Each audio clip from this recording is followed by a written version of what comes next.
my name is Michael, and first of all, thank you for having me here. I love St. Petersburg.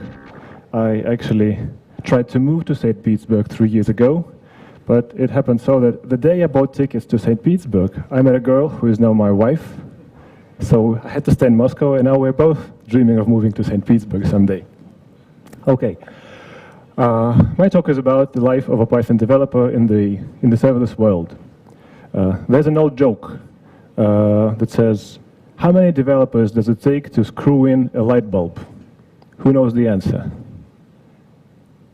Well, the answer is 0, because this is a hardware problem.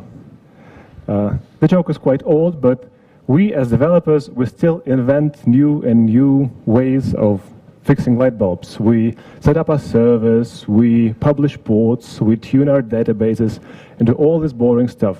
And my talk is about our company's quest to stop fixing light bulbs and rely on serverless architectures instead. The talk is divided into several parts.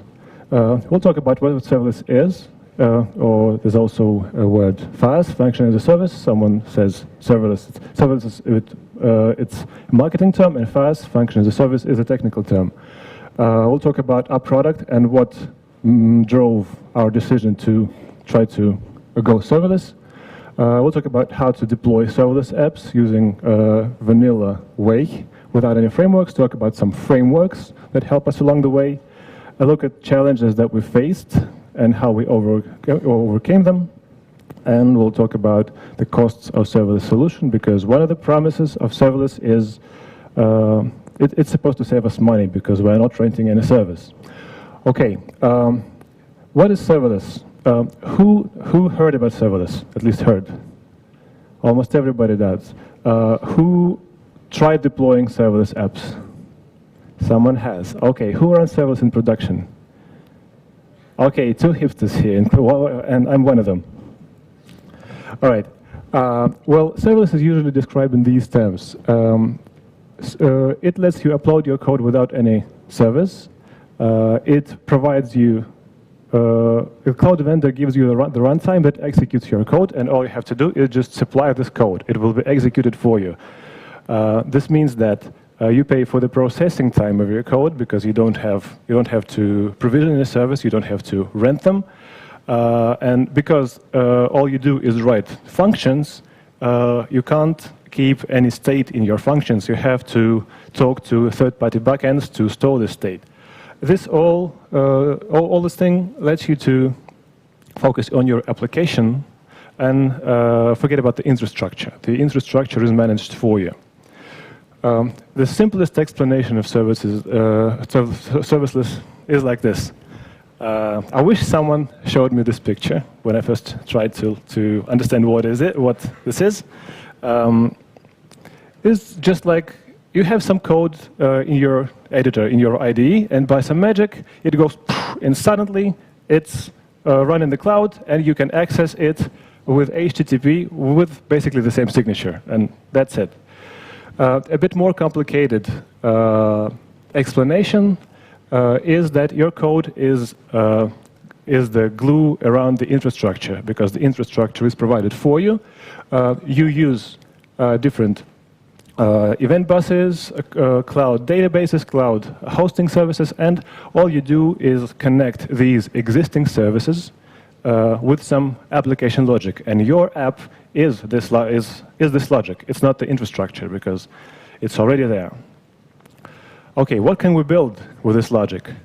Apps that we can build are restricted in 2 ways.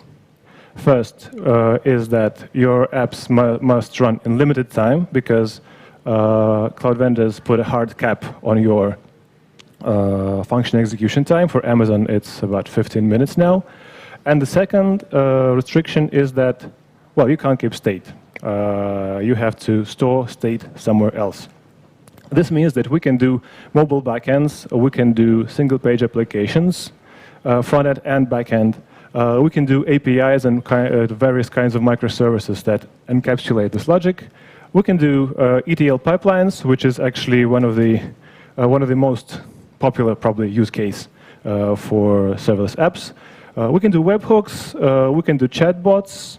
various kinds of integrations, and we can do IoT. And there's actually a huge international company called iRobot.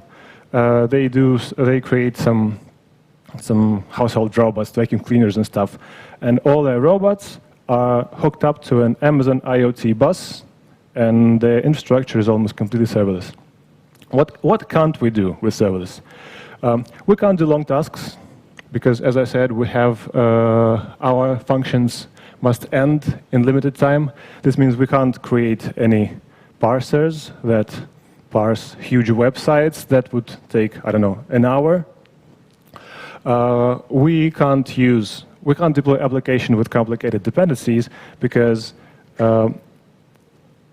as we don't have the control over the runtime and the operating system, we'll have trouble with libraries that depend on this operating system. So we can't use all Python libraries that we can when we're deploying serverless. And we can store state. This means we can't save anything to disk. We can't save anything in global variables, because all the global variables and everything we downloaded to this virtual disk of ours will disappear when the function disappears. But enough with evangelizing. Cloud vendors are already doing a good job with it. I'll focus on our company's experience and where we achieved success and where we failed. But before going down the rabbit hole, I'll talk briefly about our product. We're in the chatbot business. We run a chatbot building platform, and since all chatbot integrations are just a bunch of webhooks, that's our platform. That's what our platform essentially does. It just fires off random webhooks all over the world and receives webhooks. It processes data from these webhooks according to some business rules. And another part of our product is the admin UI, where users set up all these business rules. So in a way, we're kind of like Zapier, but focused on messengers. We are about 3 years old. We have a lot of code. Our code base is about 80K lines of code. We have a lot of dependencies. Last time I counted, there were 120 dependencies. And this all results in slow startup time, slow deploy time, and our product is generally becoming less comfortable to work with. And the last thing is, there are a lot of people who want us to change our code for them. And these are not open source developers or contributors. These are our customers. We're a small company, and we work with huge Russian enterprises. And when an enterprise API is buggy, it's us who has to adapt to it, not them who fixes it, because otherwise the integration would take months. I see smiles in the room. Same pain, right? OK, and these are my top picks for customizations. Someone says, please change your API for us, because they can't use our authorization headers. So we have to set up webhooks that understand their authorization headers. Someone says, use our SOAP APIs. The greatest disappointment in the Python world. God, I hate SOAP APIs. So we have to adapt to it somehow. Some companies are so paranoid, they want us to use their certificates. These are mostly banks. So we have to upload these certificates to our system. So you can see where this is going, right? Someone says, please always answer 200. Otherwise, we'll call you over and over and over again until we get it to 100, even if there's an error somewhere. And this all results in strange artifacts in our code.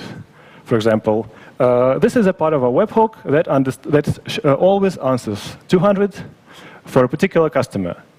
And even if we lose this customer, this code will stay there until someone in 5 years will say, what is LiveText anyway? So this thing lives in our code base. The proper way to deal with this would be to move all our logic, all this custom logic, from our core to a microservice layer. But we can't afford a microservice layer. There's only 3 of us. We can't support the infrastructure for microservice layer. So this is what drove us to use serverless. And the first part of business logic we decided to put out of our core is the URL shortener. Why build our own URL shortener? There are tons of other URL shorteners there. Well, it's easy to use Google Shortener or Bitly Shortener when you're a regular customer, when you're doing this from the browser from time to time. But when you need to create thousands of links via the API, this comes at a cost. You know, when you open a website with some service and they have pricing plans, and there's like individual $5, team $100, enterprise, please call us. This thing that basically says you can't afford it, dude. So this is why we had to build our own URL shortener. We also needed callbacks because we want to know when our customers click the links we send them. And we needed white labeling because we wanted to control the domains these shorteners were deployed at. So basically, we needed a web app that should do two things. First thing, it should respond to POST requests by saving the URL in the database. And it should respond to GET requests by getting the proper URL out of the database, firing callback, and redirect the client to the target URL. That's it. And this is the logic that the rest of the talk will be based upon. The first thing we try to do as proper developers is open up Amazon Docs and try to build it the way Amazon suggests we build it. And Amazon tells us to open a web editor. They have a web editor for AWS Lambda, and write a function that accepts event and context. Event contains data about the request, and context has the data about the execution environment. And in this case, you have to respond with a status code. You have to respond with the response body. So as you see, this all is very low level. There's no syntactic sugar. This is just pure Python. And Amazon does not enforce any abstractions on us, which is good. This is step one, write a function. Step two, create an API. This can also be done using the Amazon's interface with a service called API Gateway, where you can create an endpoint with just a bunch of clicks and hook your function to this endpoint, and that's it. You have your first serverless app. And this is actually quite easy and fast. But there's a problem.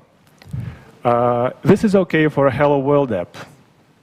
But when you create tons of different small apps, this thing is not scalable at all, because online editor is good for one thing, but you can't work in the online editor all the time. You need your hotkeys, you need auto-completion, you need version control, you need rollbacks to roll back to a previous version if something goes wrong.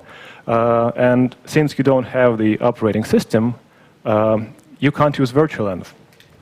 And the weirdest thing is, if you need some dependencies in your app, you have to package all these dependencies in a zip file, upload it to the cloud, add your application logic to it, and this will only work this way. You have to upload all your code, including the dependencies, in a zip file. And this is what we're told to do in 2019 by wise Amazon people. I don't know why they do this, but probably they just wanted to keep it as low level as possible. So because this is so low level, there are a couple of frameworks that people have developed to overcome this problem. These frameworks encapsulate all this uploading and zipping and dependency control. And using these frameworks, you basically don't have to touch Amazon console at all. You can work in your online, in your IDE. The first framework we tried is the Serverless Framework. It's quite simple to use. It basically needs two files. It needs a YML file with Amazon config, where you can specify your Amazon configuration. You can specify your endpoints there. And it needs a Python file with a function, with the same signature, with event and context as its arguments. And this framework, after you run SLS deploy, it will generate the requirements, it will package your service, it will inject the dependencies and upload it to the cloud, and give you the URL and give you the endpoint with your function, with your app, basically. This framework is great. It has a huge community. It has a blog with a lot of examples. It is easy and fun to use. It even has an enterprise version. They sell some kind of a dashboard where you can see all your deployments, something like this. And enterprise version is good because this means this framework isn't going anywhere. Like, you know, sometimes when you use an open source library and it's good, and then you come back to its GitHub page in a year, and it basically says, "Hi guys, I found a job, goodbye." So hopefully this won't happen to this framework, because they already have an enterprise version. This framework is good in every way, except one thing. It's based on Node.js. And what this means is you have to npm install it. And when you npm install it, you open a portal to another evil dimension with lots of JavaScript libraries, large and small, just flying inside your world, inside your cozy world of Python. And they settle right in front, they settle right in your project folder, not outside, as a proper Python virtual env does, just in your folder. And all of a sudden, your project doesn't have 2 files, it has 2,000 files. This is a short version of what I think about the JavaScript ecosystem. Anyway, there's actually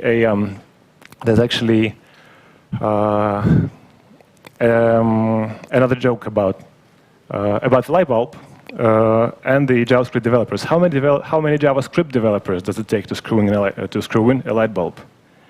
It needs 1 developer and 3 gigs of Node modules. So yeah, Serverless Framework is good, but we finally got tired of all these npm installing and tried something more Pythonic. And we found Zappa. Zappa is a great framework. It allows you to write Flask apps using familiar Flask syntax and deploy them to the cloud. As the serverless framework, it needs a settings file. This time it's Zappa settings.json, where you put your Amazon configuration, you run Zappa deploy, and that's it. Your Flask app, or even a Django app, goes to the cloud, and it works. Zappa basically serves as an adapter between the Amazon function syntax, with its event and context, and Flask syntax, and Flask interface that accepts your WSGI requests. So when you wrap Flask into Zappa, it doesn't even know it runs in serverless environment. There's one difference, though.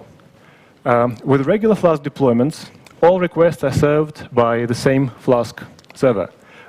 In serverless deployment, because every request spawns its own copy of Python code, every request is handled by its own Flask instance, which is a bit weird, but it works. After we tried this, we decided to test the load. We decided to see how fast is Lambda function. For this, we created a specifically slow handler that does a very useful thing. It counts to 1 million, very useful handler, and deployed it twice. We deployed it to a regular EC2 server, wrapped into Unicorn, and we deployed it to AWS Lambda. And we provided both with ½ gig of memory. And we applied some load with Locust. And this is what the test looks like on a regular EC2 deployment. We all know this picture. A simple Flask server cannot handle more than kind of 3 or 4 RPS in default mode. And this is why people invent async stuff. This is why there's a Go conference just across the room, right? We have to come up with various things of speeding up our applications. This is what our test showed for AWS Lambda.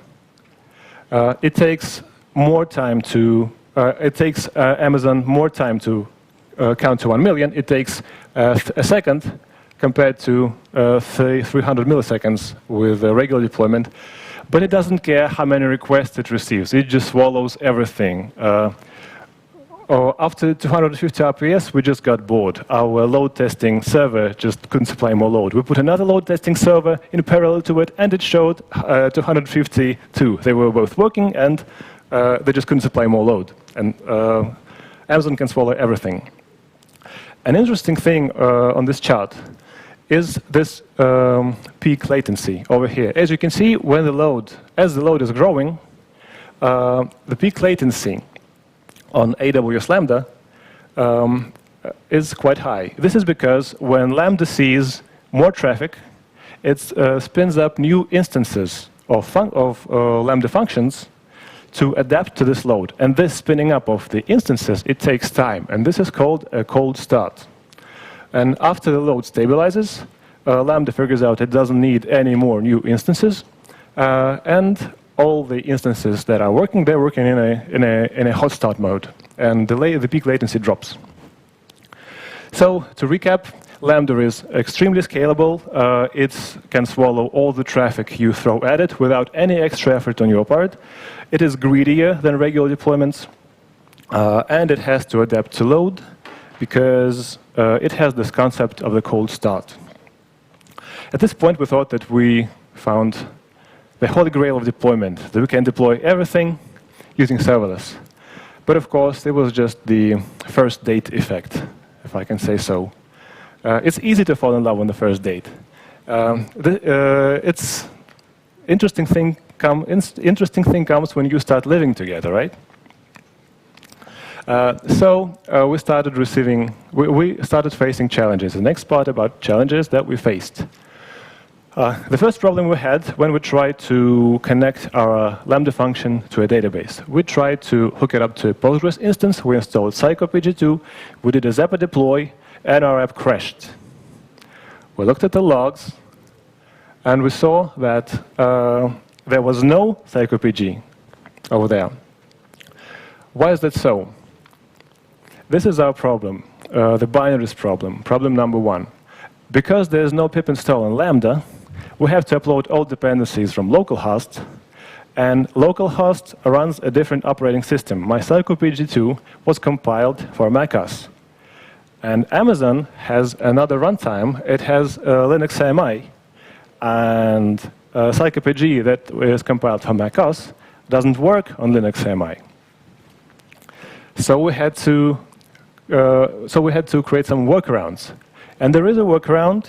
There's a Docker image with Lambda environment. So we tried building PG2 inside the Docker image and putting it back to our project folder.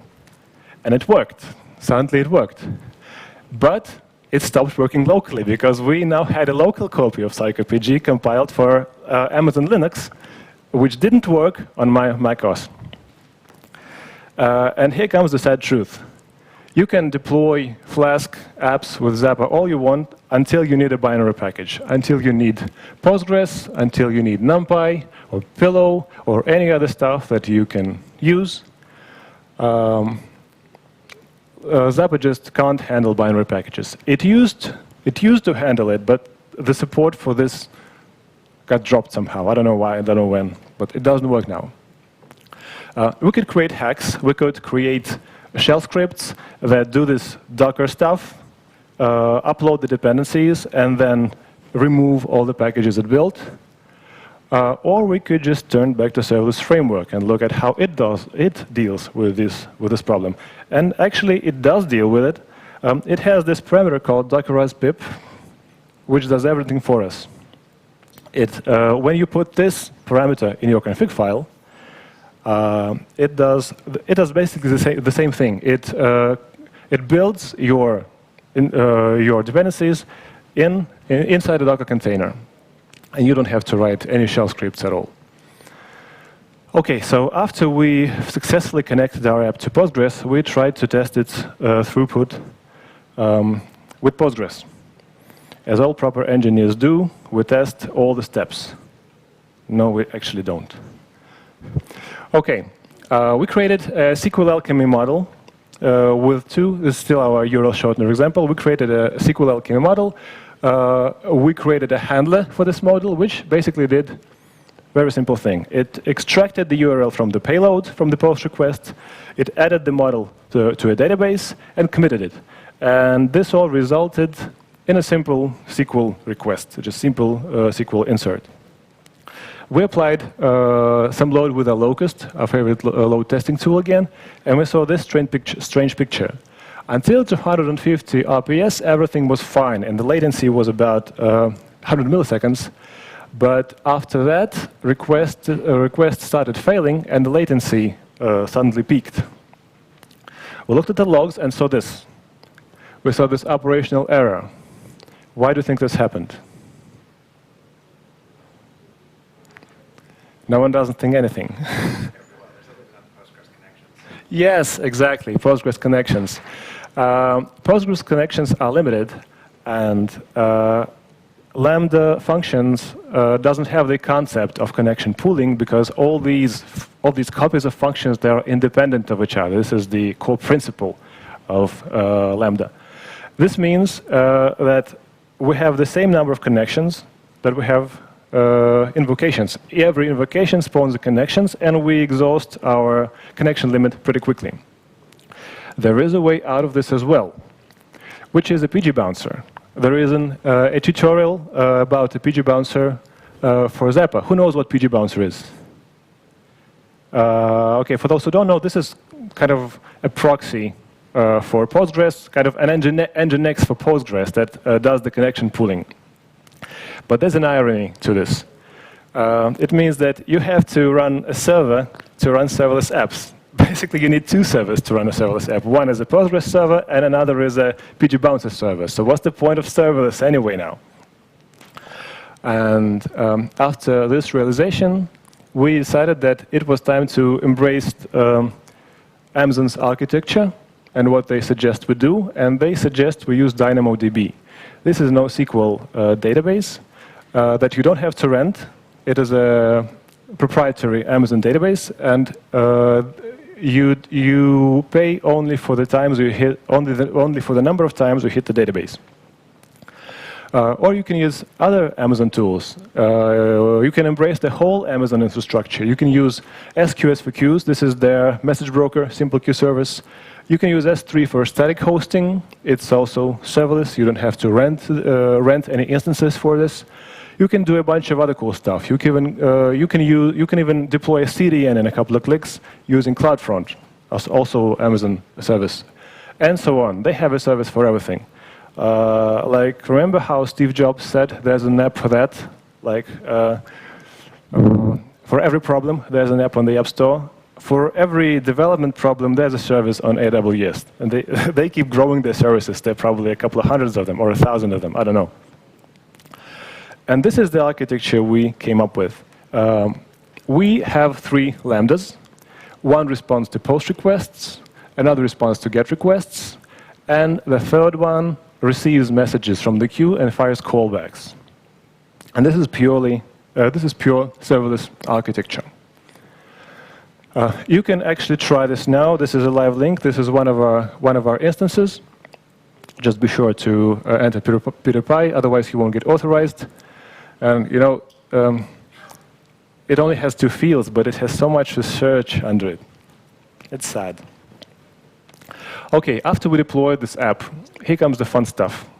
Because deploying and building is one thing, and supporting is another thing. And we need to figure out how to do logging, how to do debugging, how to do exception handling, how to test stuff. So basically, we can call it serverless ops. With logging, this is quite easy. Libraries offer us comments for this. Zappa has a command tail, serverless has a command logs, or you can just use Amazon's interface. They have a service, another Amazon service called CloudWatch, where you can see all the logs. For exceptions, it's easy too. There's a thing called Sentry. Who knows about Sentry? Almost everyone knows about Sentry. That's good. For those who don't, Google it and use it. It's great stuff. It has an integration with Lambda, AWS Lambda integration. You can put it just before all your code, and it will catch all your exceptions and report it to their interface. This is cool. For dependencies, at some point, you'll get tired of uploading your dependencies all the time, especially if they're heavy, like if you have to use NumPy, you have to upload 23 megs all the time. There's a solution for this. It's called Lambda Layers. I haven't used it much, but it's there. They offer us a way to upload our dependencies as a zip package beforehand, and then only upload your logic. They work a bit like Docker layers, probably. They're supported in Serverless Framework, but they're not supported in Zappa, unfortunately. For running locally, for Zappa, you just run your Flask server, because it's basically a Flask server. For Serverless Framework, you have to install another NPM module, yet another NPM module, and you can't debug serverless offline server because it's running a node. You can't just put a breakpoint inside your code and wait until it reaches it. For testing, it's easy to test your logic, but how do you test your side effects if all your side effects are just calls to the cloud? You have three options. First one, don't test it. Embrace the risk. This has always worked out, right? Or you can run cloud services locally. There's a way for doing this. Or you can mock out the calls to the cloud. There's a good library dedicated especially for this. As far as running cloud services locally, there are a couple of options. You can run a Dynamo DB image, which Amazon provides for us. If you need S3, you can use Minio. This is an S3 compatible storage that you can also run locally. Or you can run Localstack. Localstack is a very cool thing. It lets you run almost all AWS services locally. And you can even get this sweet interface. And this all can be run locally on your machine. It deploys local API gateways, local Dynamo DB, local EC2, and everything. This is very cool. For mocking calls, there's a library called Modo. And it works like this. It supplies a bunch of decorators. You can decorate your test with one of those decorators. You can do queries against Amazon resources. You can make asserts. And this code wants to talk to Amazon's services, but it doesn't go anywhere because all the requests are mocked with this mock Dynamo DB decorator. How much all this costs? First million of Lambda requests are free every month. Every month you get a million of free Lambda invocation. Every other million invocations per month costs you 20 cents. A million Dynamo DB hits costs you about $1. So this is really a cheap thing to use until you reach high load, because high load is with high load services, sometimes it's cheaper to run regular EC2 instances. Guys from Serverless Framework put together a white paper, and this is an example from the white paper that shows an estimate of a serverless app that runs in 200 milliseconds, and it hits DynamoDB 3 times. And as you can see, at 100K requests, it costs about $1. Depending on the payload, there are two options for 20 kilobyte payload or 100 kilobyte payload. On 10 million requests, it already costs about $100, and just it keeps growing. So, as you can see, there's a limit beyond which you're better off using regular deployments. So finally, after all these trials and tribulations, some of you must ask yourself a question: is it worth it? Why do we have to know about this thing? Because we have to do everything differently. We have to deploy differently. We have to test differently. Maybe just forget about it and use regular deployments. Here comes another bit of evangelizing. Well, it depends. It is not the next step of the technology. It's not the next phase. Not everything will be serverless in, I don't know, a year or 5 years or 10 years. But it has a very special niche. It fills, and it fills it well. You can't do this with enterprises because nobody will approve these hipster things for you. You can't do it for long-running tasks, as we've discussed at the beginning of this talk, because you have a hard cap on your functions. You can't use it for constant high load, but otherwise you'll go broke quite fast.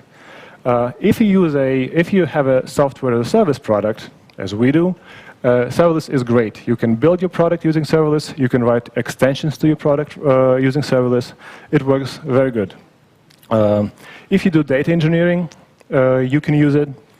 And one of the fun things is that you can host your pet projects almost for free using AWS Lambda, which is what actually I do. I had a monthly Amazon bill of about I don't know, a couple $100, and my wife was complaining about it. You know, someone's wife complains about alcohol spending. My wife was complaining about my Amazon spending. Now my bill is, I don't know, probably $5 or something. This is why I evangelize all this stuff. Okay, I'm going to make a short statement now that Python and serverless are a great match. And I have 2 points. First, Python is considered to be a slow language, right? We have to invent ways of optimizing it. We have to invent async stuff. And with serverless, you basically get this for free. You can just run copies of your functions, as many copies of your functions of your logic as you want, and you can write regular synchronous code and get scaling for free. The second thing is somewhat ideological, probably.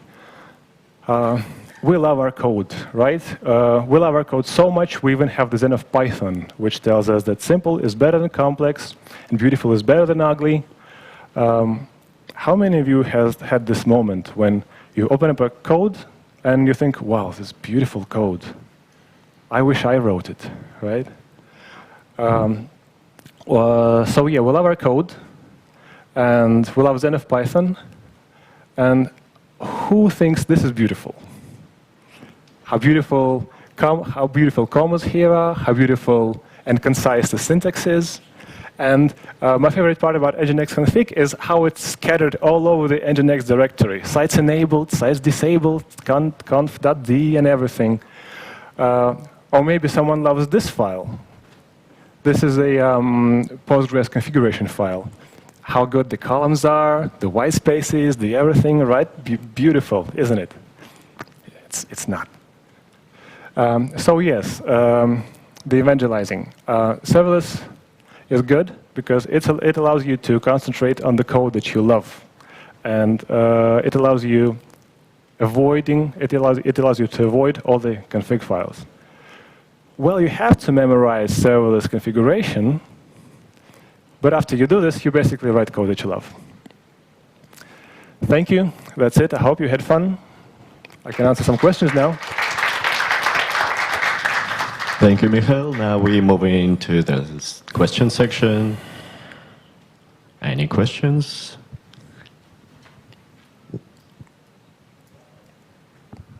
Thank you for the talk, and will it be okay to ask on Russian? Go ahead. Okay. У меня несколько вопросов. Первый про API Gateway. У вас I have several questions. The first is about API Gateway. It's on pictures, but you've told nothing about it. It looks like lambdas are small, and there's no miracles. It has to go to API Gateway, and you never mentioned how much it is, how does it look like, how it's adjusted. I believe it may be said, yes, it costs money on the slide with the prices. It's far away, perhaps I've mentioned it. There are just several prices. API Gate, everyone is billing us for the traffic. Yes, there are additional expenses, you are right. And it's set either in Amazon admin or in a serverless framework. It does everything for you instead of you. Okay, thanks. The question about authorization, DAO, how does it take place? Amazon has a service named Cognito, and we're not using it a lot. But this thing enables it stores the user's sessions, and you may address to it if you need to authorize somebody. There may be the exchange via GPT, via other tokens, if I'm right. That's it. Like with all the other Amazon services, there's a service specially for that. And one more question. The protocol. should this lambda, well, if it's a TP protocol, good question indeed. I wanted to also add to my answer to the first question a bit way. It's focused on getting a request from HTTP. These servers are small HTTP applications. There's a million of cases when we don't receive requests on HTTP at all. In Amazon, there's a textbook example when you upload the picture on the hosting, and lambda may be related to any event in Amazon system, and you need to catch these loads and resize the pictures. This thing works well with the help of lambda. When we place on the load of the pictures on hosting, make a trigger that is started, or it puts the picture back on RS3. ETLs, CTL pipelines, it's the same thing. I'm not a data engineer. I saw many examples of data engineering with lambdas, and there's no special HTTP. There's the transfiguration of data from one Amazon server to the other. Cron jobs, same. If you regularly need to start certain tasks, not at the request of the user, still stays within the Amazon ecosystem. API gateway, it's the entrance point, it's the balancer. It's only one of the ways to get the event and to later processes within Amazon or Azure or Google or any other cloud vendor. Thank you. And the last question about the vendor lock. If instead of S3 menu, can it be unless there's an analog not from Amazon? Vendor lock is a good question. There are several options of open source phases, like there's an open Faas or kubeless Faas, FAAS. It's a thing that may be installed in some separate Kuber cluster, so that there's no vendor lock. The issue about the startup of the functions, if you are deprived of the infrastructure that lives independently of you, the trick with it is that you are not supporting anything besides your logics, your piece of code. If you take it all towards yourself, then you get to the same previous situation.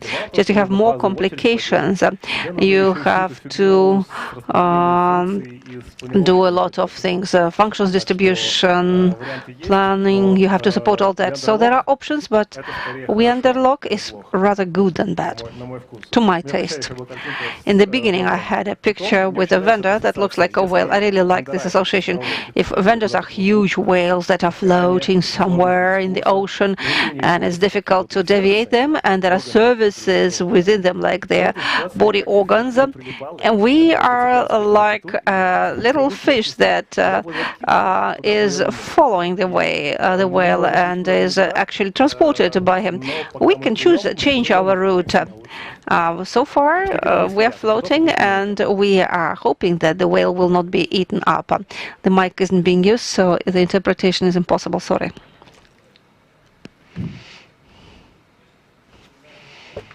Лучше скажи микрофон. Better do say it into the mic. I meant that question about the vendor lock. Is there an alternative to Amazon? I don't want to start it at home, but in the cloud. But it accepts the same lambda. Not the same, not an equal lambda. I mean, it's integrated, but the Google has Google Out functions. Azure has Azure Cloud functions. The Echo environment, ecosystem is not as adult as the one of Amazon. Some of them doesn't accept Python, and you have problems with the requests via HTTP. Inside the ecosystem, you can write the logics with Python, but there's no simple way to bring it via the HTTP. Bring it in. It doesn't work as well as with Amazon. Another question? Hey, thank you for the talk. The question is about cold start of Lambda function. Yeah. I mean, we have good prices. That means that if there was no load for a huge period of time, the provider might turn off all the instances with our code, This is what it does, yes. How long is it to get first response after a long idle time? Well, with Flask deployments using Zappa, it's about probably a second or a second and a half. But this Zappa framework, it actually offers a solution to this problem, because when you deploy your app, it also deploys a small handler that pings your app every, I don't know, 4 minutes probably. And it keeps it, this is a way to keep it running all the time. This is a way to avoid cold starts. But that will make me a low cost for all the time, right? No, you will be billed for a couple milliseconds more in a month. Okay. Thank you. Thank you for the class, Mikhail. And I have a couple of questions. How long do you use like Lambda in your company production, and how many developers support all of this stack? Is it like separate team, or it's like the usual developers? And the last question is like, could you provide like some example of amazing using of Lambda for your pet projects? Thank you. I actually have, I'll start from the end. I actually have a pet project that I wanted to demonstrate, and even the source code for it. This is it. This is a demo of what you can do using Amazon. And it actually uses another Amazon service, which I didn't talk about. It's called Recognition. It allows you to detect emotions on your face. So I created a small chatbot, a Telegram chatbot. You can send a selfie to this chatbot. It will detect your emotion. It will, under the hood, will store your emotions in the database and show you. First, it'll show you how happy you are or how calm you are, and who is the calmest person or happiest person ever. So yes, this is a small demo project I wanted to showcase. And as far as how many people are involved in supporting, well, our total company is about 10 people, and there are only 3 developers, including me. So I would say 1.5 people are involved in supporting this infrastructure. We just write code, and it works. That's probably it.